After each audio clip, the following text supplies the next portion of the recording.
station working for you.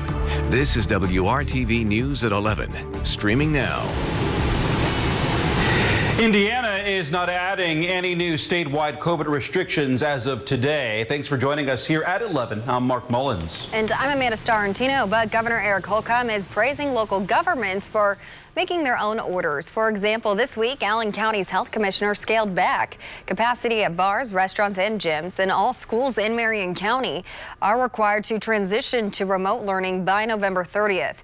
Several other Midwest governors are taking stricter measures to slow COVID outbreaks.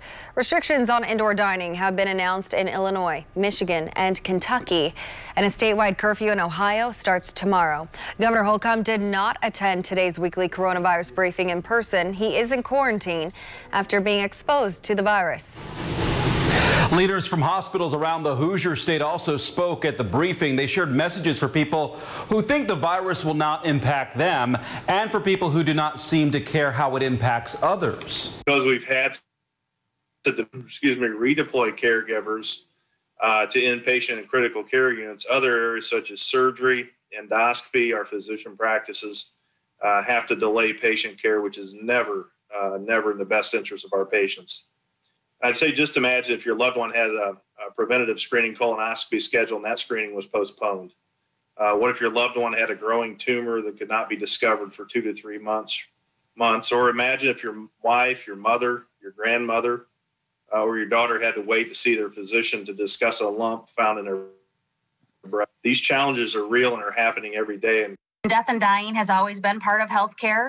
We've dealt with that the entire time we signed up for these careers, but death and the numbers we're seeing with COVID is not what we're used to. We're seeing death at a much higher rate than we've ever experienced before, and it is affecting every single layer of our organization, from nurses to phlebotomists to lab associates who maybe saw those patients just moments before or just even yesterday and had a conversation, and today is their last, all the way down to the security guard who has the honor of transporting them to their last destination with us, which is the morgue. The Marion County Coroner's Office is asking for more money to help get through the rest of 2020. The Chief Deputy Coroner described the year as tumultuous during tonight's Public Safety and Criminal Justice Committee meeting. It has been a challenge for us. As you know, we are on the front lines. We're still going into homes, conducting those death investigations with people who are potentially infected with COVID. Our staff is working more than they've ever worked in the past to protect themselves and to protect our staff. So we are actually still in the office every single day performing autopsies and examinations and conducting investigations for all of Marion County. The Marion County Coroner's Office is not only overwhelmed with COVID crisis, but with a record number of homicides in Indianapolis. Part of the extra funding would help pay for personal protective equipment. The committee voted in favor of the coroner's request, but it still needs to be approved by the full council. At the same meeting, counselors shot down a proposal that would have changed how groups distribute food and clothes to those who are facing hard times. WRTV's Cornelius Hawker talks to the counselor who sponsored the proposal, along with a community member who led efforts to fight against it. As plates of food and coffee were passed out to anyone who wanted it, several community groups organized a rally to protest Proposal 291. It would have required the groups passing out the food to register with the Office of Public Health and Safety, along with notifying them 48 hours in advance of what they had planned to do. In putting in this bureaucratic barrier, makes it really intimidating for the average person to actually take action. I talked to Sam James before the plan was voted down. They think the sponsor of the proposal should worry about something else. I don't think Councilman Hart has any reason to be in this process. It's working fine the way it is. It doesn't need to be streamlined. I still think and I believe in the collaboration efforts behind it. We're still the right intentions. Councilman Mike Hart, sponsor of the Now Fella proposal, on what's next. What I see now is an opportunity for education, right? It was a learning opportunity. Critics of the proposal said it would hurt the already vulnerable members of our community who depend on charity. Councilman Hart responds to those criticisms. I'm not trying to harm anybody. I'm not trying to do anything negative. I want to see something different. While this proposal failed, he says several community members, groups, and businesses supported his efforts to change how we help those in need. Now, it's trying to figure out what to put forth that will actually pass. I think if we do it from an education perspective moving forward, there'll be more buy-in from the whole council. Working for you, Cornelius Hawker, WRTV. Councilman Hart says one reason he wanted to put this proposal forward was to make sure those who need help were able to have access to all the resources Indianapolis has to offer. Councilors who voted against it suggested that they look for other ways to make sure residents are getting the support they need during the pandemic. A well-known local activist is leading a grassroots effort to help people celebrate Thanksgiving with a warm meal. It's a luxury many families cannot afford this year. WRTV's Cameron Riddle shows how one community will feed thousands of Hoosiers. Each holiday season, there is always a request to help bring a happy holiday to those in need. This year, that call for help is louder than ever. The unemployment rate is out the roof. You know, a lot of people are unemployed, wondering how they're going to pay their bills, facing evictions, and let alone trying to worry about providing food for their family. 2020 will be the 6th year community leader D. Ross has organized his No Family Will Starve giveaway for Thanksgiving. This year, he's leading the charge to feed more than 1,000 people by giving 150 families a turkey and enough food to feed 6 to 8 people for the next 2 months. Last year, we only did 60 families, and the year before that was 50 families. And so we're growing every single year. The need is growing every single year. The pandemic has closed the usual places where the group can store food. So this year, Ross is forced to use his own home and borrowed space from volunteers to keep the food cold. Tonight, the basement of Ross's own home is packed with frozen turkeys. In the past, we were partnering up with maybe a community center or a church to store everything, but with COVID, it's hard. You know, their doors is locked. You know, we don't have the opportunities to have a walk-in freezer. We would love that. Ross has connected with apartment complexes on the east side to find the people who truly need the most help, meaning those who are behind on their rent or who have multiple children. But the work doesn't stop with just handing out food. He'll be keeping tabs on the recipients in hopes of ensuring their situation gets better. Figure out what the need is so we get to the root causes, so they can become financially stable, so they won't have to depend on these resources every single year. Cameron Riddle, WRTV. A big and noble endeavor there. So far, 50 volunteers have signed up to help Ross deliver the food this Saturday. They'll be going door to door, dropping off the goods while wearing their PPE. An annual Thanksgiving race is happening this year in person. Despite the rising COVID-19 cases, the Drumstick Dash is moving forward. Leaders say they have taken the proper precautions to hold a safe race. They had to submit a risk mitigation plan to the health department. The race typically registers about 20,000 people a year. This year, it will be reduced to 20% capacity. 3,000 people are allowed to run at a time with 2 different start times. People can also arrive and start whenever they want to avoid crowds. And there won't be any water stations. Organizers say this race is important because it's a fundraiser for Wheeler Mission. It's more critical this year to have this event because it does raise critical funds for those experiencing homelessness. And our numbers are real. We're seeing high numbers already early in the season. And if you don't feel comfortable running with the crowds, a virtual option is available. For more info, go to drumstick-.org. A downtown Indianapolis landmark has a new leader tonight. Keisha Gray is the new executive director of the city market. She started this week. Of course, this is a difficult time for the market and downtown in general. Gray most recently served as the executive director of the Broadview Public Library District in the Chicago area. She talked with WRTV about how her experience there will help her lead city market as the pandemic continues. At the end of the day, everything is about connecting people with the space, and that is definitely something that libraries did, and using food to be that connector here at the market City Market is something that we're very much looking forward to. So figuring out how else we can utilize the space, especially during COVID times, you know, we're going to have to rethink a lot of things. We can't be the big gathering place that it once was. So how do we still provide that space for people to come in and feel like they belong to a community? Gray plans to start meeting with individual business owners on Saturday. While temperatures will be in the 40s as you head out the door in the morning, it's going to feel like the 30s because we'll already have those wind gusts around 30 miles per hour.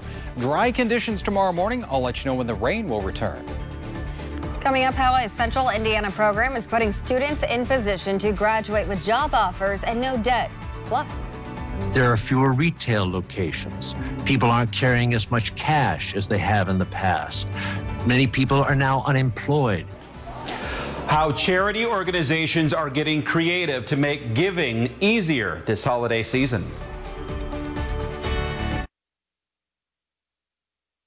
From the station working for you, this is WRTV News at 11, streaming now.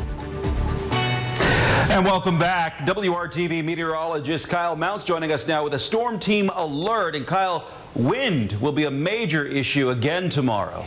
Yeah, Mark, it was just this last weekend where we had those gusts topping 60 miles per hour, and they're going to be ramping up again as we go into tomorrow. Even tonight, we could have some of those gusts about 20 to 30 miles per hour, but tomorrow it's more 40 to 50 mile per hour gusts. Combine that with some low humidity in the afternoon, and that's just going to enhance that fire danger.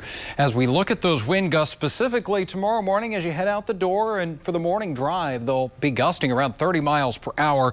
As we get toward lunchtime, though, that's when those 50 mile per hour gusts do start to kick in.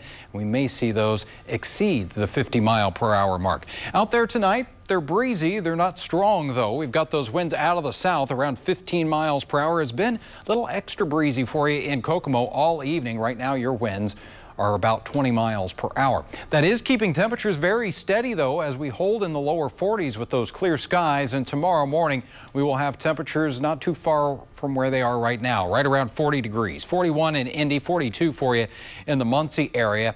And tomorrow does bring a lot of sunshine along with those windy conditions. And that will send temperatures quickly into the 50s here by mid-morning, eventually climbing into the lower 60s. So it will be a mild day and a mild into the week. Not quite record-setting, though. Instead of the 70s like we enjoyed last week, we'll have highs around 63 for you in Danville and Kokomo, 64 in the Columbus area. So the jacket in the morning and then tomorrow afternoon should feel pretty good here. As we get into Friday, another day in the 60s with mostly sunny skies. Still a little breezy, not as gusty, though, with those southwest winds around 10 to 15 miles per hour.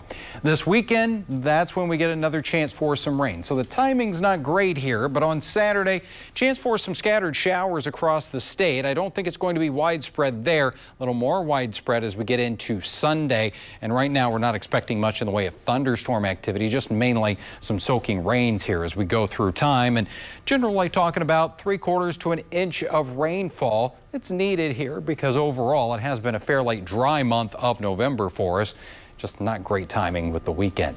7-day planning forecast as we put it all together. Those temperatures looking pretty good here through the end of the week. We'll drop by about 10 degrees on Saturday to a high of 53. Again, those scattered showers a little more numerous for the second half of the weekend. Temperatures around 46 on Monday, and we've got more rain and highs around 50 by the time we get to Tuesday and Wednesday, Amanda. Thanks, Kyle. WRTV's Hiring Hoosiers initiative works to connect you to job opportunities, training, and education. Tonight, we want to help you change the conversation about plans after high school. Often people hear that they need a 4-year degree to be successful, but that's not always true. Federation of Advanced Manufacturing Education, or INFAME, provides a different career pathway for students. The new Central Indiana chapter is looking for students to be a part of its 2021 group after pushing back 2020 plans. Participants will be placed in one of several manufacturing companies to work over the summer. Then starting in the fall semester, they will go to college 2 days a week and work the other 3 days. At the end of the 2-year program, participants graduate with a degree as an advanced manufacturing technician and most likely an offer to continue on full-time with their current employer and possibly no debt. Trevor Kipp with Steel Dynamics says this is the perfect combination of skills and training for careers in this field. There's 500 people at our facility, 50 of them require four-year degrees. 450 of them require the skill set that this advanced manufacturing technician program is going to develop. This should appeal to anybody that likes to work with their hands, likes to tear into things, figure out how they work. Right now, applications are being taken through Vincennes University. The 2021 group will include up to 25 students. For more information about the program and how to apply, go to hiringhoosiers.com. Charities are bracing for an unpredictable and unprecedented season of giving. This comes as the need is greater than ever. Scripps reporter Stephanie Stone explains how the pandemic is changing holiday fundraising. Even the Salvation Army bell ringers will be different this year. They're a holiday staple outside grocery stores and shops, ringing their bell next to a red kettle for a greater good. There are fewer retail locations. People aren't carrying as much cash as they have in the past. Many people are now unemployed. Commissioner Kenneth Hodder is the national commander of the Salvation Army. The organization has been serving since 1865. Now grown to 131 countries and 7,600 centers, almost every zip code has a branch. And the need this year, the commissioner says, is like a tsunami. In a typical year, the Salvation Army nationwide will serve about 52 million meals, for example. Well, so far, this year, we're well over 110 million meals. So the numbers have shot up astronomically. 1.5 million more nights of shelter, 900,000 instances of emotional and spiritual support. As eviction moratoriums start to expire, as corporate capabilities to support people with furloughs or with reduced hours decline, we're anticipating at this point about a 155% increase in the number of people coming to the Salvation Army for Christmas assistance.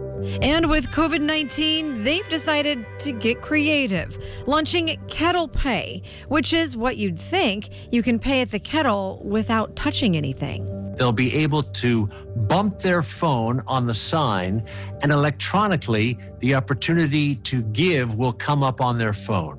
This year, the commissioner says they've further refined the technology so that your gift at a particular location will benefit people in that same area. Make-A-Wish America has also launched a digital campaign for the holidays. We're really excited to introduce our new holiday fundraising campaign called Families for Wishes. Christy Madsen, senior manager of the national fundraising campaign for Make-A-Wish America, says it's been an unpredictable year. Families for Wishes is simple to set up and simple to donate. In its purest form, Families for Wishes is about families helping families. Any family helping to bring joy back into the lives of Wish families.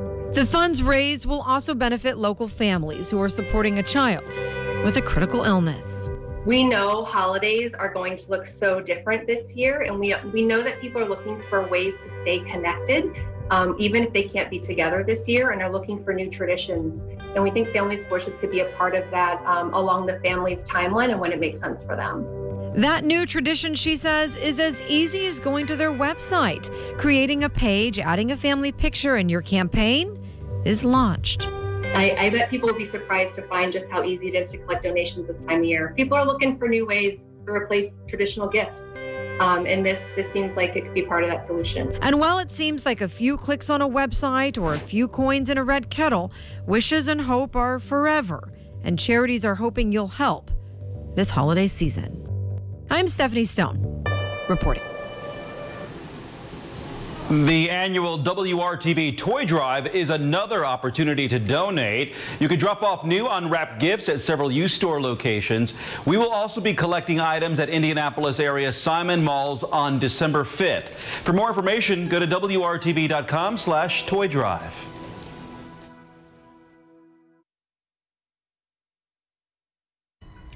Like so many things, IU's Hoosier hysteria looked much different this season. Tonight, it took the form of a pre-produced video on the men's basketball team's Facebook page. 4 starters returned to the Hoosiers lineup this season, including sophomore Trace Jackson Davis. The team tips off the season at Assembly Hall against Tennessee Tech next Wednesday.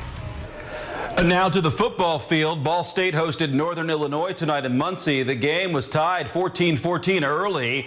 BSU was able to string together a couple of scores in the middle part of the game and hold on for the 31-25 win. Quarterback Drew Plitt threw for 300 yards and 2 touchdowns. Second straight win for Ball State. They'll play the next 2 games on the road. Ball State is allowing limited attendance at its football games. That's just one of the ways the pandemic has drastically changed college sports. But at Marion University, one thing has remained consistent this fall: success. Our Brad Brown explains. For the past several years, this midpoint of November would likely have us talking about the success of the Marion football team, perhaps on the brink of another national title. But this fall, the Knights are having to sit and wait. You got to control what you can control. We have no control over that. So the thing that we can control, again, is, attitude and effort. The pandemic forced the NAIA to move football to the spring. Marion got in about 5 weeks of practice, then they were done. But some other MU teams have been thriving this fall.